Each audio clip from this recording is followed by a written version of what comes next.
Right now, one of the most recognizable sounds in modern music started life as an error nobody was supposed to hear. Here's the part that sounds made up. The tool responsible for that glassy, robotic vocal wobble on hundreds of chart-topping songs was never designed to sound like that at all. It was built to hide mistakes, not create one of the most iconic musical signatures of the last 30 years. So the question is, how did a tool meant to be invisible become one of the loudest, most argued about sounds in music history? Let's go back to the beginning, not a recording studio, an oil field. In the early 1990s, a geophysicist named Andy Hildebrand was working for the oil and gas industry, using sound waves to map underground rock formations. His job was analyzing seismic data, sending sound down into the earth and interpreting what bounced back.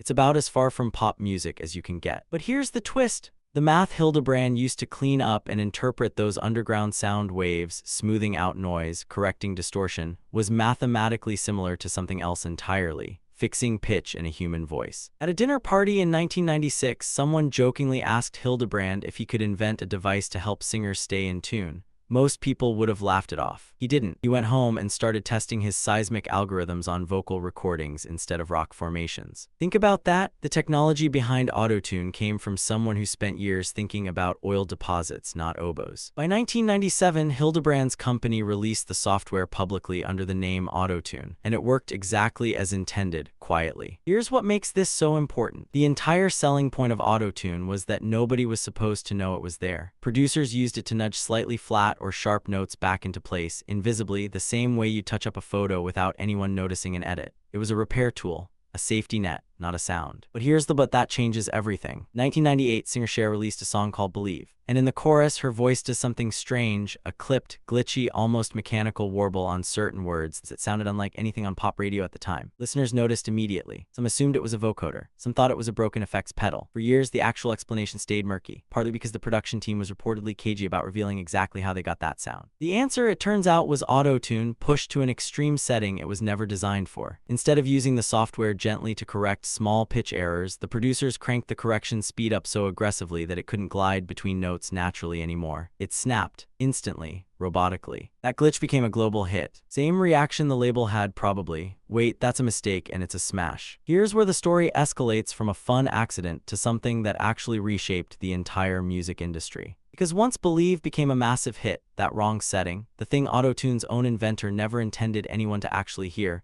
became a sound engineers started chasing on purpose. Producers began referring to it informally as the Cher effect, years before another wave of artists would push it even further and make it a genre-defining signature. Think about the strangeness of that for a second. The tool's entire original purpose was to be undetectable, and its most famous use is the one time it was cranked so hard it became instantly, unmistakably obvious. By the mid-2000s, a new generation of artists, most notably hip-hop and R&B producers, took that broken setting and turned it into a genre-defining aesthetic. What started as a hidden repair tool became a lead vocal effect in its own right, showing up on chart-topping records not to fix anything, but specifically because of how unnatural and futuristic it sounded. And this is where the conflict really lit up, because plenty of musicians and critics saw this shift as a problem. If a tool exists to hide imperfections, using it obviously on purpose felt to some like it was undermining what singing even was. Debates broke out across the industry about authenticity. Was a performance still a performance if a machine was reshaping the actual notes? Here's the thing though, that argument has honestly never fully gone away. It just keeps getting recycled with each new generation of pitch correction tools. But regardless of which side people land on, one fact remains almost impossible to dispute. Autotune didn't just change how vocals could be corrected. It changed how they could sound entirely, on purpose, as a style, as an identity. So here's the full picture. Geophysicists study sound waves underground for oil companies. A joke at a dinner party turns those same equations toward the human voice. Quiet correction tool gets released to hide mistakes invisibly. Pop star's producer breaks the tool's own rules and creates an accidental global sound. That glitch gets chased on purpose by an entire generation of artists, and a technology built specifically to never be heard becomes one of the most recognizable vocal sounds in modern music. So next time you hear that glassy, robotic wobble on a chorus in a pop song, a rap verse, anywhere, remember it was never supposed to exist as a sound at all.